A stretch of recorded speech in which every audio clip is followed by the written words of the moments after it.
Good afternoon all. ഇപ്പോൾ കഴിഞ്ഞ ക്ലാസ്സുകളിലായിട്ട് നമ്മൾ ഡിസ്കസ് ചെയ്തത് പ്രോപ്പർട്ടീസ് ഓഫ് ഹാർഡൻഡ് കോൺക്രീറ്റ് ആണ്. അതായത് ഒരു ഹാർഡൻഡ് കോൺക്രീറ്റിനുള്ള പ്രോപ്പർട്ടീസ്. ഇതിനകത്ത് നമ്മൾ strength, stiffness, poisons ratio, ductility, ഫാറ്റിക്, impact, elasticity and modular ratio എന്നുള്ള പ്രോപ്പർട്ടീസ് ഓൾറെഡി പറഞ്ഞു കഴിഞ്ഞു. ഇനി അടുത്തത് വരുന്ന പ്രോപ്പർട്ടിയാണ് ക്രീപ്പ്.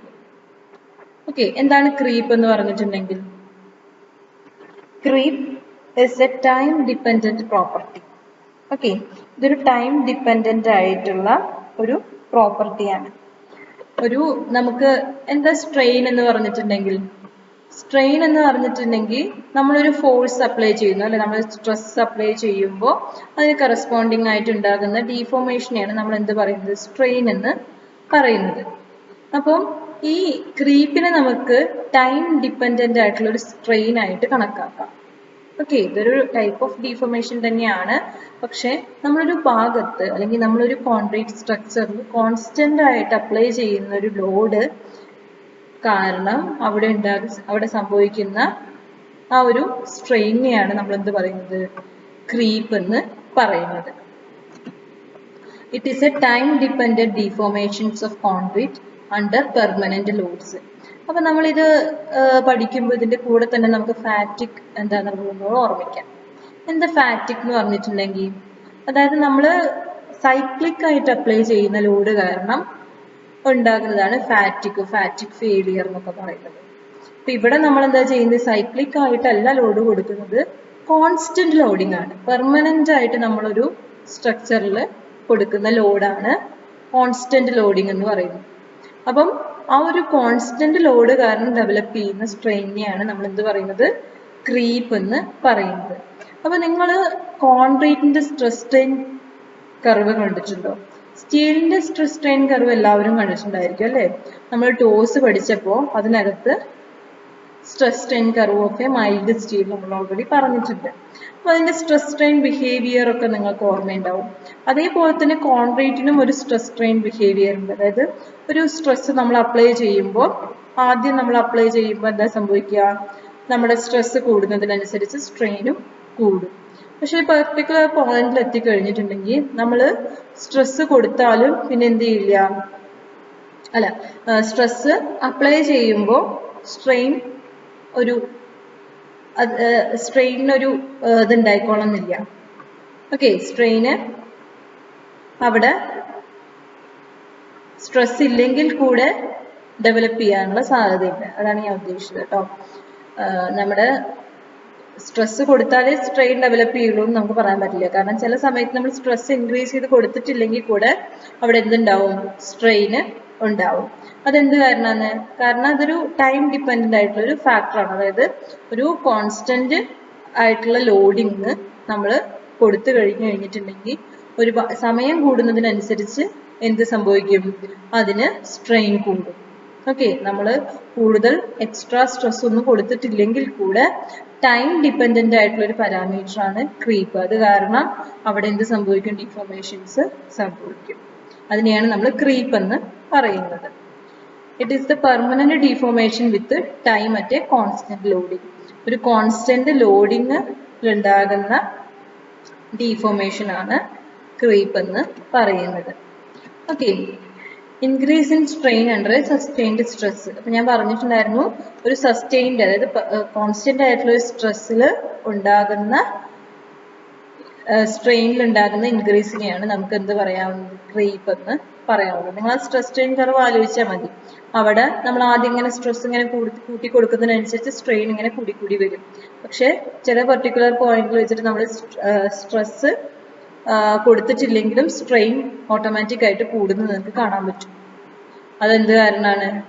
അത് ടൈം ഡിപ്പെൻഡന്റ് ആയത് കാരണമാണ്. കാരണം ആ സമയം കാരണം അതെന്ത് സംഭവിക്കും, കോൺസ്റ്റന്റ് ആയിട്ടുള്ള ലോഡിങ് കാരണമാണ് പിന്നീട് അതിന്റെ സ്ട്രെയിനിൽ വ്യത്യാസം ഉണ്ടാകുന്നത്.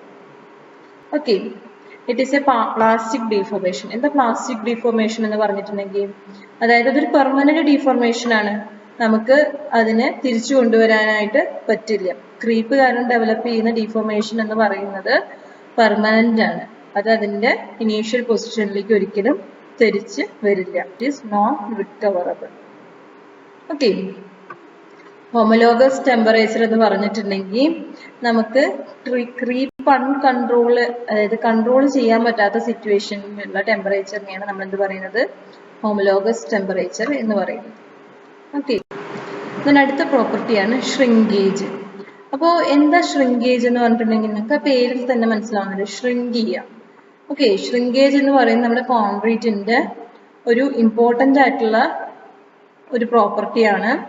അത് കാരണം ഒരുപാട് കുഴപ്പങ്ങളും ഉണ്ട്. പക്ഷെ ഷ്രിങ്കേജ് സംഭവിക്കും. നമ്മളൊരു കോൺക്രീറ്റ് കൺസ്ട്രക്ട് ചെയ്ത് കഴിഞ്ഞാൽ തീർച്ചയായിട്ടും അതിന് ഷ്രിങ്കേജ് സംഭവിക്കും. എന്താ ഷ്രിങ്കേജ് എന്ന് പറഞ്ഞിട്ടുണ്ടെങ്കിൽ ആക്ച്വലി നമ്മൾ ആ കോൺക്രീറ്റ് മിക്സ് ചെയ്യുമ്പോൾ വാട്ടർ ആഡ് ചെയ്തിട്ടുണ്ടായിരുന്നു അല്ലേ. അപ്പൊ ആ വാട്ടർ ഇവാപറേറ്റ് ചെയ്ത് പോകുന്നതിനെയാണ് നമ്മൾ എന്ത് പറയുന്നത്, ഷ്രിങ്കേജ് എന്ന് പറയുന്നത്. ആ വാട്ടർ ഇവാപറേറ്റ് ചെയ്ത് അതിന്റെ വോളിയം എന്ത് ചെയ്യും, റിഡ്യൂസ് ചെയ്യും അല്ലേ. നമ്മൾ ആ കാസ്റ്റ് ചെയ്യുമ്പോഴത്തെ വോളിയം ആവില്ല, അത് സെറ്റ് ആയി കഴിഞ്ഞാലുള്ള വോളിയം, അത് ഹാർഡന്റെ സ്റ്റേറ്റിൽ അതിന്റെ വോളിയം വ്യത്യാസം ഉണ്ടായിരിക്കും. കാരണം അത് ഷ്രിങ്കിങ് സംഭവിക്കുന്നത് കൊണ്ടാണ്. എങ്ങനെയാണ് ഷ്രിങ്കിങ് സംഭവിക്കുന്നത്, അതിനകത്ത് വാട്ടർ ഇവാപറേറ്റ് ചെയ്ത് പോയിട്ട്. ഓക്കെ. ഈ ഷ്രിങ്കേജ് സംഭവിക്കുമ്പോൾ എന്താ ആക്ച്വലി പ്രശ്നം, ഒത്തിരി ഷ്രിങ്കേജ് സംഭവിച്ചു കഴിഞ്ഞാൽ അവിടെ ഷ്രിങ്കേജ് ക്രാക്സ് ഡെവലപ്പ് ചെയ്യും. ഓക്കെ. ഷ്രിങ്കേജ് ക്രാക്സ് ഡെവലപ്പ് ചെയ്യും. Shortening contraction of concrete due to drying. Okay. നമുക്ക് ഷ്രിങ്കേജിന് അങ്ങനെ പറയാം. ഡ്രൈയിങ് കാരണം നമ്മുടെ കോൺക്രീറ്റിന് ഉണ്ടാകുന്ന ആ ഒരു ചുരുക്കം അല്ലെങ്കിൽ കോൺട്രാക്ഷൻ, അതിനെയാണ് നമ്മൾ എന്ത് പറയുന്നത്, ഷ്രിങ്കേജ് എന്ന് പറയുന്നത്. Evaporation of water from concrete mixture leads to loss of moisture അല്ലെ. നമ്മുടെ വാട്ടർ അതിനകത്ത് നിന്ന് ഇവാപറേറ്റ് ചെയ്ത് പോകുന്നത് കാരണമാണ് എന്ത് സംഭവിക്കുന്നത്, ഷ്രിങ്കേജ് സംഭവിക്കുന്നത്. നമുക്ക് പലതരത്തിലുള്ള ഷ്രിങ്കേജസ് ഉണ്ട് കേട്ടോ. പ്ലാസ്റ്റിക് ഷ്രിങ്കേജ്, അതേപോലെ തന്നെ തെർമൽ ഷ്രിങ്കേജ്, പിന്നെ ഡ്രൈയിങ് ഷ്രിങ്കേജ്, അങ്ങനെ 2-3 ടൈപ്പ് ഷ്രിങ്കേജുകൾ ഉണ്ട്. അപ്പൊ നിങ്ങൾ പ്ലാസ്റ്റിക് ഷ്രിങ്കേജ് എന്താന്ന് മാത്രം ഒന്ന് ജസ്റ്റ് മനസ്സിലാക്കാം. നമ്മൾ ഈ കോൺക്രീറ്റ് പ്ലേസ് ചെയ്ത ഉടനെ തന്നെ it is exposed to temperature, അത് സൺലൈറ്റിന് എക്സ്പോസ്ഡ് ആവുകയാണെന്ന് വിചാരിക്കും. അപ്പൊ ആ ഒരു പ്ലാസ്റ്റിക് സ്റ്റേറ്റിൽ തന്നെ പെട്ടെന്ന് ഇവാപറേഷൻ സംഭവിച്ചു കഴിഞ്ഞിട്ടുണ്ടെങ്കിൽ അവിടെ ഉണ്ടാകുന്ന ഷ്രിങ്കേജ് ക്രാക്സിനെയാണ് നമ്മൾ പ്ലാസ്റ്റിക് ഷ്രിങ്കേജ് എന്ന് പറയുന്നത്. അതായത് നമ്മൾ ഈ കോൺക്രീറ്റ് സ്ട്രക്ചേഴ്സ് ഉണ്ടായി കഴിഞ്ഞാൽ ഉടനെ തന്നെ ഹൈലി ടെമ്പറേച്ചർ അതിനെ എഫക്ട് ചെയ്യാൻ പാടില്ല. ഓക്കെ. അതിനുവേണ്ടിയാണ് നമ്മൾ പിറ്റത്തെ ദിവസം തൊട്ടിട്ട് ക്യൂറിംഗ് ഒക്കെ കൊടുക്കുന്നത് അല്ലേ. അപ്പോൾ പെട്ടെന്ന് തന്നെ ഇവാപറേഷൻ ലോസ് സംഭവിച്ചു കഴിഞ്ഞിട്ടുണ്ടെങ്കിൽ ആ പ്ലാസ്റ്റിക് സ്റ്റേറ്റിൽ ഉണ്ടാകുന്ന ആ ഒരു ഷ്രിങ്കേജിനെയാണ് നമ്മൾ എന്ത് പറയുന്നത്, പ്ലാസ്റ്റിക് ഷ്രിങ്കേജ് എന്ന് പറയുന്നത്. ടെമ്പറേച്ചർ ഷ്രിങ്കേജ് എന്ന് പറയുമ്പോൾ കുറഞ്ഞ ടെമ്പറേച്ചർ കാരണം അതിന് ഷ്രിങ്കിങ് സംഭവിക്കുമ്പോൾ ഉണ്ടാകുന്ന ഷ്രിങ്കേജ് ആണ്. ഓക്കെ. അപ്പോൾ നിങ്ങൾ ടൈപ്സ് ഒന്നും പഠിക്കണമെന്നില്ല. അപ്പൊ നിങ്ങൾ ഷ്രിങ്കേജ് എന്താണെന്ന് മാത്രം അറിഞ്ഞിരിക്കുക. വാട്ടർ ലോസ് ചെയ്യുന്നത് കാരണം ഷ്രിങ്കേജ്, നമ്മുടെ കോൺക്രീറ്റിന് ഉണ്ടാകുന്ന കോൺട്രാക്ഷൻ, അതിനെയാണ് ഷ്രിങ്കേജ് എന്ന് പറയുന്നത്. Next one bond strength. Bond strength എന്താണെന്ന് നമ്മൾ കഴിഞ്ഞ ഇതിൽ പറഞ്ഞിട്ടുണ്ടായിരുന്നു അല്ലേ. നമ്മുടെ കോൺക്രീറ്റും അതേപോലെ തന്നെ ബാറുകളും തമ്മിൽ ഉണ്ടാക്കുന്ന സ്ട്രെങ്ത്തിനെയാണ് ബോണ്ട് സ്ട്രെങ്ത് എന്ന് പറയുന്നത്. ആക്ച്വലി നമ്മുടെ കോൺക്രീറ്റിനകത്ത്, റെയിൻഫോഴ്സ്ഡ് കോൺക്രീറ്റിനകത്ത് 2 ടൈപ്പ് ഫോഴ്സസ് വരാനുള്ള സാധ്യതയുണ്ട്. ഓക്കെ. അതായത് adhesion between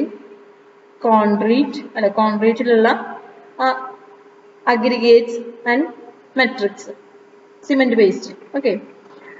then next one, ഈ സിമെന്റ് പേസ്റ്റും അതേപോലെ തന്നെ ബാറുകളും തമ്മിലുണ്ടാകുന്ന അഡ്ഹഷൻ. ഓക്കെ. ഈ 2 അഡ്ഹഷനും എവിടെ ഉണ്ടാകുന്നതാണ്, നമ്മുടെ ഈ റെയിൻഫോഴ്സ്ഡ് കോൺക്രീറ്റിനകത്ത് ഉണ്ടാകുന്നതാണ്. അപ്പം ഈ കോൺക്രീറ്റിലെ പേസ്റ്റും അതുപോലെ നമ്മൾ ഈ ബാറും തമ്മിൽ ഒരു നല്ല ബോണ്ടിങ്, നല്ലൊരു അഡസീവ് ബോണ്ട് ഉണ്ടെങ്കിൽ മാത്രമാണ് നമുക്ക് ബോണ്ട് സ്ട്രെങ്ത് ഡെവലപ്പ് ചെയ്യാനായിട്ട് പറ്റുള്ളൂ. അപ്പൊ ഈ ബോണ്ട് സ്ട്രെങ്ത്തിനെ എഫക്ട് ചെയ്യുന്ന ഒരു കാര്യമാണ് നമ്മുടെ ഈ ബാറിൽ നമ്മൾ കൊടുക്കുന്ന ഡീഫോർമേഷൻസ്. അപ്പൊ ഡീഫോംഡ് ബാർസ് ആണ് നമ്മൾ ഉപയോഗിക്കുന്നതെങ്കിൽ ബോണ്ട് സ്ട്രെങ്ത് വളരെ കൂടുതലായിരിക്കും. ഓക്കെ. നമ്മൾ പ്ലെയിൻ ബാറുകളാണ് ഉപയോഗിക്കുന്നതെങ്കിൽ ബോണ്ട് സ്ട്രെങ്ത് കുറവായിരിക്കും.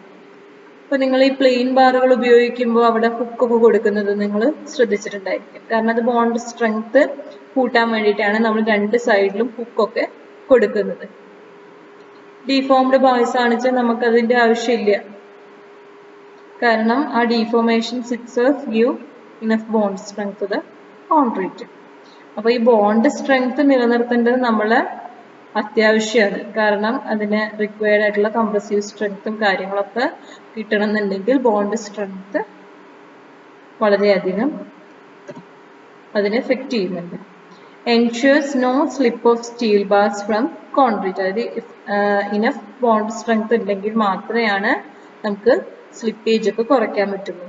അല്ലെങ്കിൽ നമ്മുടെ ഈ ബാറുകൾ കോൺക്രീറ്റിന് സ്ലിപ്പ് ചെയ്ത് പോകാനുള്ള സാധ്യതയുണ്ട്. It develops primarily due to friction and adhesion between bars and concrete. അപ്പോൾ നമ്മളത് പറഞ്ഞിട്ടുണ്ടായിരുന്നല്ലോ, കോൺക്രീറ്റും അതുപോലെ ബാറുകളും. കോൺക്രീറ്റിലെ നമ്മുടെ ആ മെട്രിക്സ് അതും ബാറും തമ്മിലുണ്ടാകുന്ന അഡഷനും അത് തമ്മിലുണ്ടാകുന്ന ഫ്രിക്ഷനും കാരണമാണ് ബോണ്ട് സ്ട്രെങ്ത് ഡെവലപ്പ് ചെയ്യുന്നത്. In general, bond strength is proportional to compressive strength. നമ്മൾ പറഞ്ഞല്ലോ, സഫീഷ്യന്റ് ആയിട്ടുള്ള ഒരു കംപ്രസീവ് സ്ട്രെങ്ത് നമുക്ക് കിട്ടണമെന്നുണ്ടെങ്കിൽ ബോണ്ട് സ്ട്രെങ്ത് കൃത്യമായിട്ട് അവിടെ ഉണ്ടായിരിക്കണം. അപ്പൊ അതിന് നമ്മൾ നല്ല ഡീഫോംഡ് ബാർസും കാര്യങ്ങളൊക്കെ ഉപയോഗിച്ചാൽ തന്നെ നമുക്ക് ബോണ്ട് സ്ട്രെങ്ത് സഫീഷ്യന്റ് ആയിട്ട് കിട്ടും. Next one, durability. അപ്പൊ ഡ്യൂറബിലിറ്റി എന്ന് പറഞ്ഞിട്ടുണ്ടെങ്കിൽ നമുക്ക് കൃത്യമായിട്ട് ഡ്യൂറബിലിറ്റി മെഷർ ചെയ്യാനുള്ള ഒരു എക്യുപ്മെന്റ് ഒന്നും ഇല്ല. ഡ്യൂറബിലിറ്റി ഫാക്ടർ ഒക്കെ വെച്ചിട്ട് വേണമെങ്കിൽ നമുക്ക് ഡ്യൂറബിലിറ്റി കാൽക്കുലേറ്റ് ചെയ്യാം. പക്ഷെ ഡ്യൂറബിലിറ്റി എന്ന് പറഞ്ഞിട്ടുണ്ടെങ്കിൽ എന്താണ്? It is the resistance to deterioration. അപ്പൊ നമ്മൾ ഒരു ബിൽഡിങ് കൺസ്ട്രക്ട് ചെയ്തു. അപ്പൊ അതിന്റെ ഫങ്ഷൻ അതിന് എത്ര കാലത്തേക്ക് നന്നായിട്ട് നിർവഹിക്കാൻ പറ്റും, ആ ഒരു ടൈം ഡ്യൂറേഷനെയാണ് നമ്മൾ എന്ത് പറയുന്നത്? ഡ്യൂറബിലിറ്റി എന്ന് പറയുന്നത്.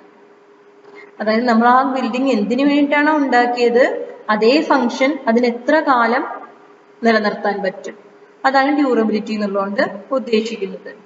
Time for which the structure can fulfil it's desired objectives.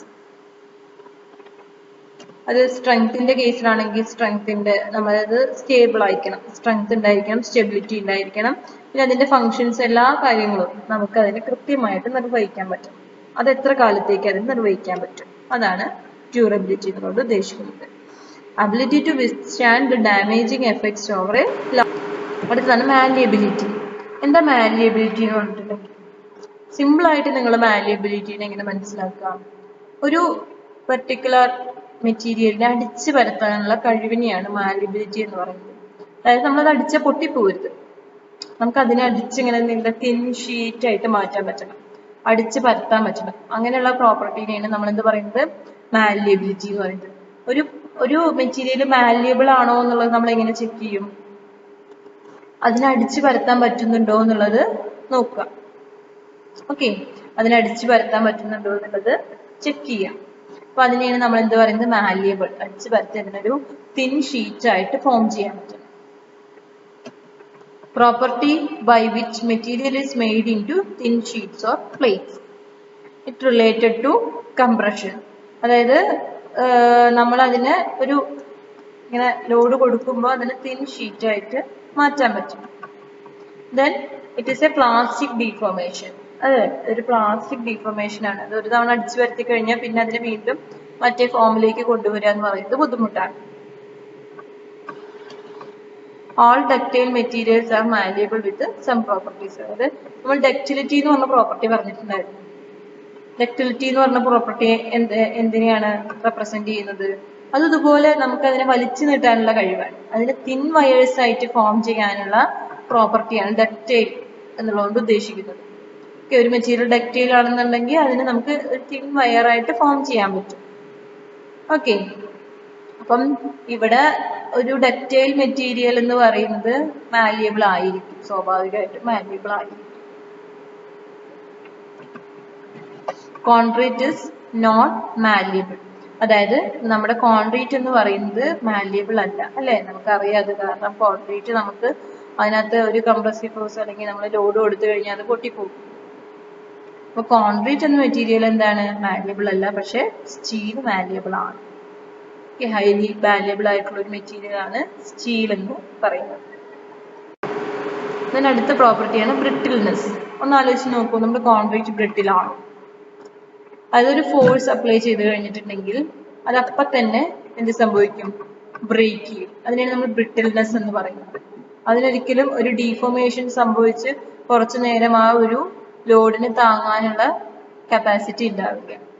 Okay, material which fail suddenly, പെട്ടെന്ന് തന്നെ പൊട്ടിപ്പോകുന്ന മെറ്റീരിയലിനെയാണ് നമ്മൾ ബ്രിട്ടിൽ എന്ന് പറയുന്നത്. Concrete ബ്രിട്ടിലാണോ? Concrete ബ്രിട്ടിലാണ്.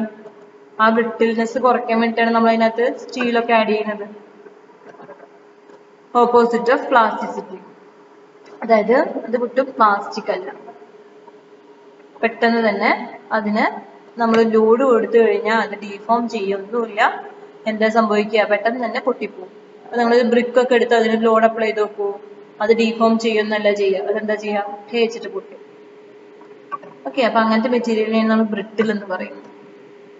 Breaks before it deforms. High in compressive strength and low in tensile strength. Okay, അതായത് അതിന് ഒട്ടും tensile strength ഇല്ലാത്തത് കാരണമാണ് അതെന്ത് ചെയ്യുന്നത്? പെട്ടെന്ന് ബ്രേക്ക് ആവുന്നത്. Concrete is brittle. കോൺക്രീറ്റ് എന്താണ്? ഒരു ബ്രിട്ടിൽ മെറ്റീരിയൽ. അടുത്തത് നമുക്ക് പഠിക്കാനുള്ളത് testing of hardened concrete. Hardened കോൺക്രീറ്റിൽ നമ്മൾ ഉപയോഗിക്കുന്ന ടെസ്റ്റുകളാണ്. First one compression test. നമുക്ക് എല്ലാം അറിയാം എന്താണ് കംപ്രഷൻ ടെസ്റ്റ്. കംപ്രഷൻ ടെസ്റ്റ് നമ്മൾ സാധാരണ ക്യൂബിലാണ് ചെയ്യുന്നത്, പക്ഷെ സിലിണ്ടറിൽ നമുക്ക് വേണമെങ്കിൽ ചെയ്യാം. കംപ്രഷൻ ടെസ്റ്റ് നമുക്ക് ബെസ്റ്റ് റിസൾട്ട് തരുന്നത് ക്യൂബിൽ നിന്നാണ്. അടുത്തത് ഫ്ലെക്ചറൽ സ്ട്രെങ്ത്. അതേപോലെ തന്നെ ഫ്ലെക്ചറൽ സ്ട്രെങ്ത്തും പിന്നെ സ്പ്ലിറ്റ് ടെൻസൈൽ സ്ട്രെങ്ത് ആണ് കേട്ടോ. ഓക്കെ, ഫ്ലെക്ചറലും split tensile strength. First one compression test. ഇപ്പൊ കംപ്രഷൻ ടെസ്റ്റ് നിങ്ങൾ എങ്ങനെയാ ചെയ്യാന്നുള്ളത് ഇപ്പൊ MT ലാബിൽ ഓൾറെഡി പഠിച്ചു അല്ലെ. അതായത് നമ്മളൊരു കോൺക്രീറ്റ് ക്യൂബ് കാസ്റ്റ് ചെയ്യും. ആ കോൺക്രീറ്റ് ക്യൂബിന്റെ സൈസ് എന്ന് പറയുന്നത് വളരെ ഇമ്പോർട്ടന്റ് ആണ്. നമ്മൾ സ്റ്റാൻഡേർഡ് സൈസ് ആണ് ഉപയോഗിക്കുന്നത്, 15x50x50. ഓക്കെ, ദെൻ അത് മിക്സ് പ്രിപ്പയർ ചെയ്തത്, അതായത് നമുക്ക് ഏത് മിക്സിലാണോ ടെസ്റ്റ് ചെയ്യേണ്ടത് ആ മിക്സ് പ്രിപ്പയർ ചെയ്തിട്ട് നമ്മൾ ആ ക്യൂബിലേക്ക് നിറയ്ക്കും. എന്നിട്ട് 1 day കഴിഞ്ഞ് കഴിഞ്ഞാൽ അത് എന്ത് ചെയ്യും? ക്യൂറിങ്ങിനായിട്ട് വെക്കും. ഒരു 3 days ക്യൂറിങ്ങിൽ 7 days 28 days. ഈ 3 days നമ്മൾ ടെസ്റ്റ് ചെയ്യണം എന്നാണ് പറയുക. ഓക്കെ, നമുക്ക് UTM-ലോ അല്ലെങ്കിൽ CTM-ലോ വെച്ച് ടെസ്റ്റ് ചെയ്യാവുന്നതാണ്. ഒന്നുകിൽ നമുക്ക് യൂണിവേഴ്സൽ ടെസ്റ്റിംഗ് മെഷീൻ ഉപയോഗിക്കാം, അല്ലെങ്കിൽ കംപ്രഷൻ ടെസ്റ്റിംഗ് മെഷീൻ ഉപയോഗിക്കാം. Determine the compressive strength of concrete. M20 mix ആണെങ്കിൽ നമുക്ക് റിക്വയർഡ് ആയിട്ടുള്ള സ്ട്രെങ്ത് എന്ന് പറയുന്നത് 20 Nm/mm². ആണ്. നമ്മൾ ക്യൂബ് ടെസ്റ്റും അതുപോലെ തിരിച്ചറിഞ്ഞത്. ഓക്കെ, അപ്പൊ ഇതിന്റെ പ്രോസസ്സുകളാണ് ഇവിടെ കാണിച്ചിട്ടുള്ളത്. നമ്മുടെ 150 mm ആണ് ഇതിന്റെ സൈസ് എന്ന് പറയുന്നത് ക്യൂബിന്റെ, 15 cm. ഓക്കെ, ആദ്യം നമ്മൾ ഒരു ടെസ്റ്റ് ഒരു 20 mm ഒരു മിക്സ് എന്നാണ് നമ്മൾ ടെസ്റ്റ് ചെയ്യാൻ എടുക്കുന്നത്. ഒരു ക്യൂബ് അല്ല നമ്മൾ ടെസ്റ്റ് ചെയ്യുന്നത്, 3 ക്യൂബുകൾ ടെസ്റ്റ് ചെയ്യും.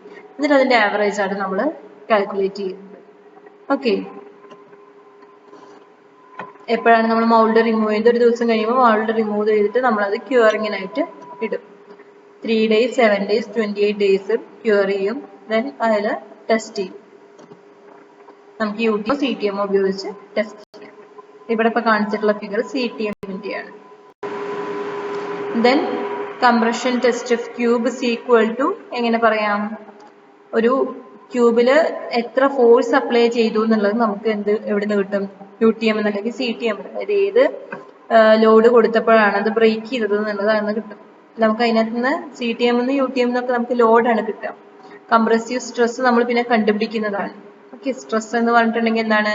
Force by area. നമ്മൾ ലോഡ് അപ്ലൈ ചെയ്താൽ ലോഡ് ബൈ ഏരിയ എന്ന് കൊടുക്കാം. Load by cross sectional area. അപ്പൊ മാക്സിമം ലോഡ് നമുക്ക് എവിടെ നിന്ന് കിട്ടും? UTM-ന്നും CTM-ന്നും കിട്ടും. Divide by area of cross section ചെയ്ത് കഴിഞ്ഞിട്ടുണ്ടെങ്കിൽ നമുക്ക് കംപ്രസീവ് സ്ട്രെങ്ത് കിട്ടും. അതേപോലെ തന്നെയാണ് സിലിണ്ടറിന്റെ ടെസ്റ്റ് ചെയ്യുക, പക്ഷെ നമ്മുടെ സൈസിന് കുറച്ച് വ്യത്യാസം ഉണ്ടെന്നേ ഉള്ളൂ. ഇവിടെ നമ്മൾ എടുക്കുന്നത് 30 cm ഡയോ അല്ലെങ്കിൽ 60 cm ഡയോ ഉള്ള സിലിണ്ടേഴ്സ് ആണ്. ഓക്കെ, ഇവിടെ മൗൾഡ് റിമൂവ് ചെയ്യുന്നത് നമ്മൾ മുമ്പ് പറഞ്ഞ അതേപോലെ തന്നെ 1 day കഴിഞ്ഞിട്ടാണ്. Then 3 days, 7 days, 28 days cure ചെയ്തിട്ടുള്ള ടെസ്റ്റ് സാമ്പിൾസ് നമ്മൾ ടെസ്റ്റ് ചെയ്യും. മുമ്പ് ചെയ്ത അതേപോലെ തന്നെ നമുക്ക് UTM-ലോ CTM-ലോ വെച്ച് ടെസ്റ്റ് ചെയ്യാം. ദെൻ കംപ്രഷൻ വാല്യൂ എന്ന് പറഞ്ഞിട്ടുണ്ടെങ്കിൽ എന്താ, compressive stress is equal to maximum load by cross sectional area. ഇവിടെ ക്രോസ് സെക്ഷണൽ ഏരിയ എന്ന് പറഞ്ഞിട്ടുണ്ടെങ്കിൽ πr² ആണ്. ഡയമീറ്റർ നമ്മൾ എടുക്കണം. ഡയമീറ്റർ നമുക്ക് ഇതിൽ ഏറ്റവും മാക്സിമം ഡയമീറ്റർ കിട്ടുന്ന ആ ഒരു സ്ഥലത്ത് നമ്മൾ ഇതിന്റെ ഡയമീറ്റർ എടുക്കുക. കാരണം ഇതിന്റെ സെന്റർ ഒന്നും നമുക്ക് കൃത്യമായിട്ട് അറിയില്ല. അപ്പോൾ മാക്സിമം വാല്യൂ എവിടെയാണോ കിട്ടുന്നത് അതാണ് നമ്മൾ ഡയമീറ്റർ ആയിട്ട് എടുക്കുന്നത്. ദെൻ ആ ഡയമീറ്റർ വെച്ചിട്ട് നമുക്ക് എന്ത് ചെയ്യാൻ പറ്റും, π/4d² or πr² വെച്ചിട്ട് നമുക്ക് ഏരിയ കണ്ടുപിടിക്കാം. Okay, then a small comparison between parameter cube test and cylinder test.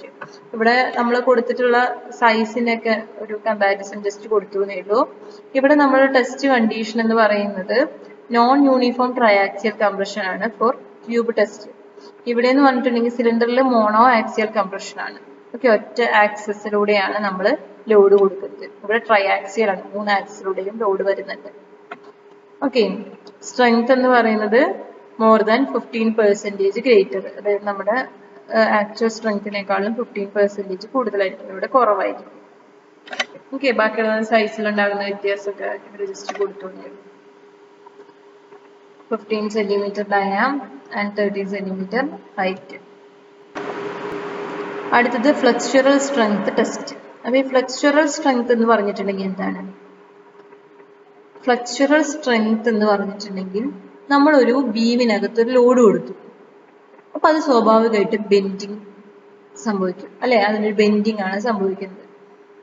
അപ്പം ഈ ബെൻഡിങ് നമുക്ക് എത്ര ലോഡ് വരെ കൊടുക്കാൻ പറ്റും, അതായത് എത്ര ലോഡിലാണ് ഇത് പൊട്ടിപ്പോകുന്നത് എന്നുള്ളതാണ് ഫ്ലെക്സ്ചറൽ സ്ട്രെങ്ത്. അതായത് റെസിസ്റ്റൻസ് അഗെയിൻസ്റ്റ് ബെൻഡിങ്. ഇതിന് ഇങ്ങനെ ബെൻഡ് ചെയ്തുകൊണ്ട് തന്നെ എത്ര ലോഡ് വരെ താങ്ങാൻ പറ്റും എന്നുള്ളതാണ് ഫ്ലെക്സ്ചറൽ സ്ട്രെങ്ത് ടെസ്റ്റിൽ നമ്മൾ ടെസ്റ്റ് ചെയ്യുന്നത്. ഓക്കെ, അപ്പൊ ഇവിടെ നമ്മളൊരു 2 point ലോഡിംഗ് സിസ്റ്റം ആണ് കൊടുക്കുന്നത്. ഇതാണ്ടോ,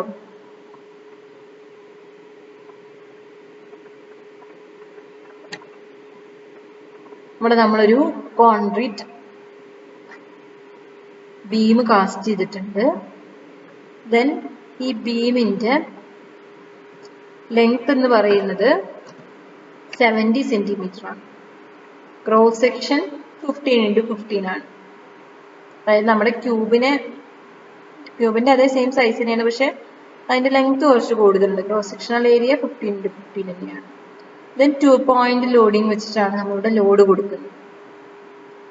ഓക്കെ, അപ്പം ഇവിടെ നമ്മൾ ഒരു സിംപ്ലി സപ്പോർട്ടഡ് പോലെയാണ് ഇവിടെ ഈ ഒരു ലോഡിംഗ് സിസ്റ്റം കൊടുക്കുന്നത്. അപ്പൊ ഇവിടെ 2 സൈഡിൽ സപ്പോർട്ട് കൊടുത്തിട്ടുണ്ട്, 2 point ലോഡും മുകളിൽ കൊടുത്തിട്ടുണ്ട്. ഓക്കെ, ദെൻ ഇതിന് ലോഡ് കൊടുക്കുമ്പോൾ എത്ര റെസിസ്റ്റൻസ് ഉണ്ട് ഇതിന് ബെൻഡിങ്ങിന് അഗെയിൻസ്റ്റ് ആയിട്ട്, അതാണ് നമ്മുടെ ഫ്ലെക്സ്ചറൽ സ്ട്രെങ്ത് എന്ന് പറയുന്നത്.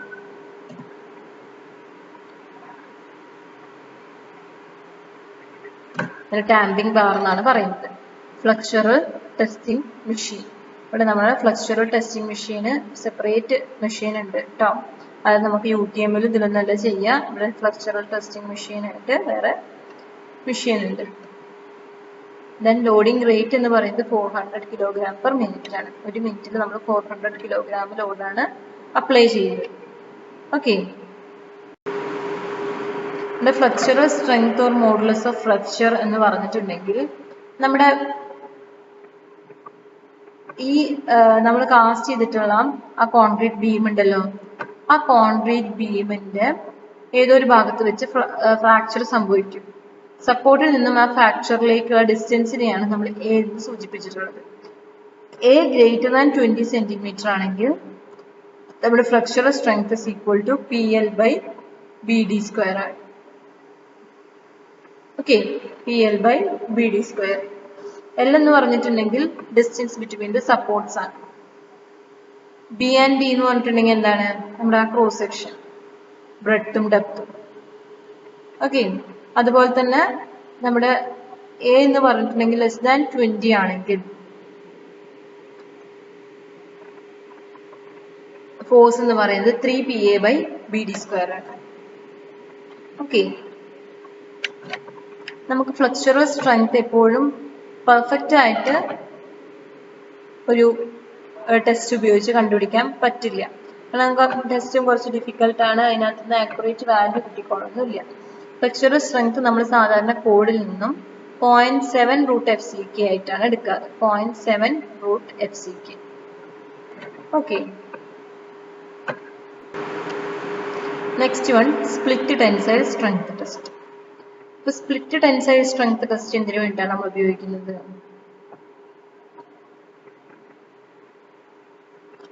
ടെൻസൈൽ സ്ട്രെങ്ത് കണ്ടുപിടിക്കാൻ വേണ്ടിയിട്ട്. അതായത് നമ്മൾ കോൺക്രീറ്റിന് ടെൻസൈൽ സ്ട്രെങ്ത് കുറവാണെന്ന് നമ്മൾ പറഞ്ഞിട്ടുണ്ടായിരുന്നു അല്ലേ? അതെന്ന് പറഞ്ഞിട്ടുണ്ടെങ്കിൽ കംപ്രസീവ് സ്ട്രെങ്ത്തിന്റെ ഒരു 0.67 ഒക്കെ ആയിട്ടാണ് നമ്മൾ എടുക്കാറ്. ടെൻസൈൽ സ്ട്രെങ്ത് വളരെ കുറവാണ്.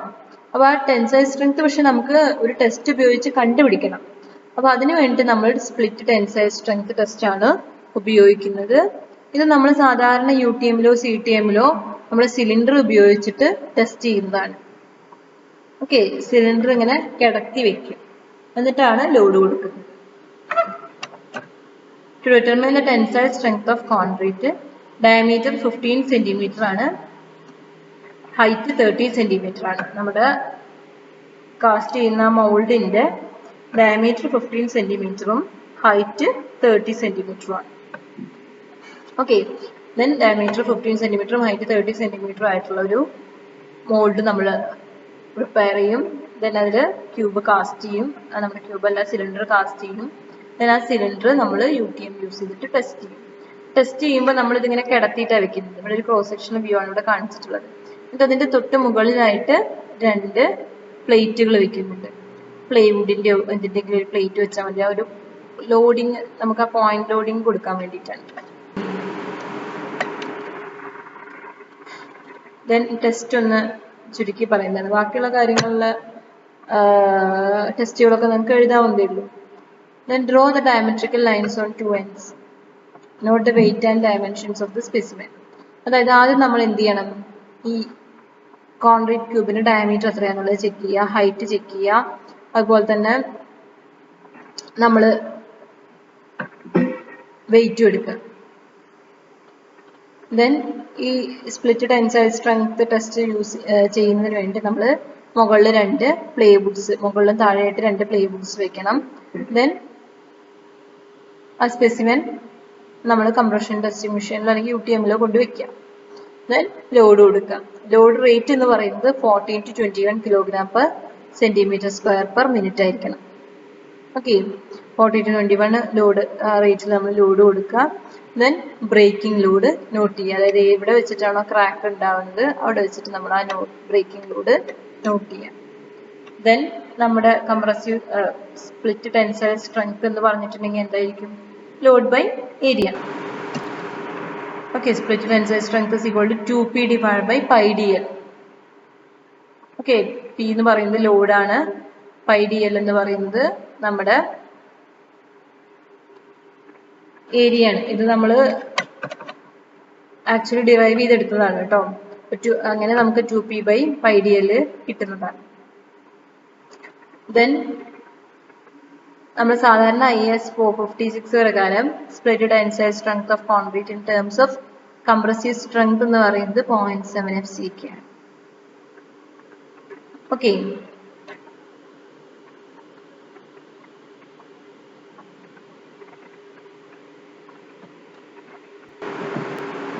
അപ്പോൾ നമ്മളെ മൊഡ്യൂൾ ഇവിടെ അവസാനിക്കുകയാണ്. ഇതിനകത്ത് നമുക്ക് ഇത്രയൊക്കെ പഠിക്കാനുള്ളൂ. നമുക്ക് അടുത്ത ക്ലാസ് തൊട്ടിട്ട് സെക്കൻഡ് മൊഡ്യൂൾ സ്റ്റാർട്ട് ചെയ്യാം. Okay.